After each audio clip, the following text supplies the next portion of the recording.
ہم یہاں پر حضرت عبد المطلب علیہ السلام اور حضرت ابو طالب علیہ السلام کے ایمان کا ایک ایک نمونہ بیان کرنے پر اکتفا کرتے ہیں تاکہ صاحبان عقل و شعور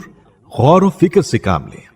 حضرت عبد المطلب علیہ السلام کے مضبوط ایمان ہی کا نتیجہ تھا جو انہوں نے ابراہہ کے سامنے کہا کہ میں ان اونٹوں کا مالک ہوں، لہٰذا میں ان کی حفاظت کروں گا، اور اس گھر خانہ کعبہ کا بھی ایک مالک ہے، وہ اس کی حفاظت کرنا اچھی طرح جانتا ہے۔ حضرت ابو طالب علیہ السلام نے رسول خدا صلی اللہ علیہ وآلہ وسلم کے خطبہ نکاح میں فرمایا، میں اس خدا کی حمد و ثنا کرتا ہوں جس نے ہم کو نسل ابراہیم اور شاخ اسماعیل میں قرار دیا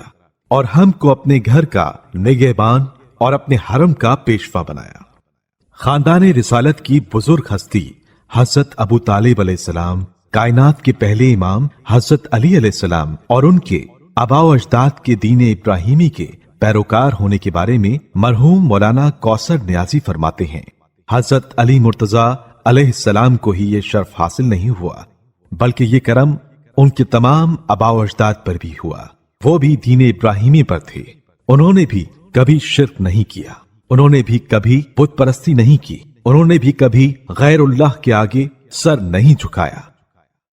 تذکرہ نگاروں، تاریخ نگاروں کی کیا پوچھتے ہو، انہوں نے تو بغض علی میں جناب ابو طالب کو بھی معاف نہیں کیا۔ وہ تاریخ کیا اسلامی تاریخ ہوگی جو ابو سفیان کے ایمان کا یقین دلاتی ہو اور حضرت ابو طالب کے ایمان کے بارے میں شکوک و شبہات پیدا کرتی ہو۔ مولانا مرحوم بہت غضبناک انداز میں آگے فرماتے ہیں، میں بہت گناہگار انسان ہوں، مگر کہتا ہوں خدا کی قسم جس جنت میں ابو طالب نہیں ہوں گے، مجھ جیسا گنہگار آدمی بھی اس جنت میں جانے کے لیے تیار نہیں۔ آپ مزید فرماتے ہیں، میں اہل دل سے انصاف طلب ہوں، اصحاب کہف نبی نہ تھے، ولی تھے، ان کا پہرے دار کتا تو جنت میں جائے مگر جناب ابو طالب 3 سال تک امام الانبیاء کا پہرا دیں،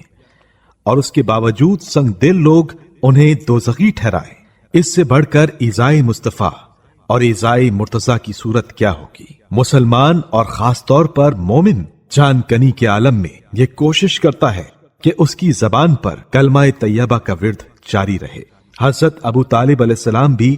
رحلت کے وقت اپنی زبان مبارک پر کلمہ طیبہ کا ورد فرما رہے تھے۔ اہل سنت کے مشہور و معروف عالم دین اور نہج البلاغہ کے شارح ابن ابی الحدید معتزلی نے شرح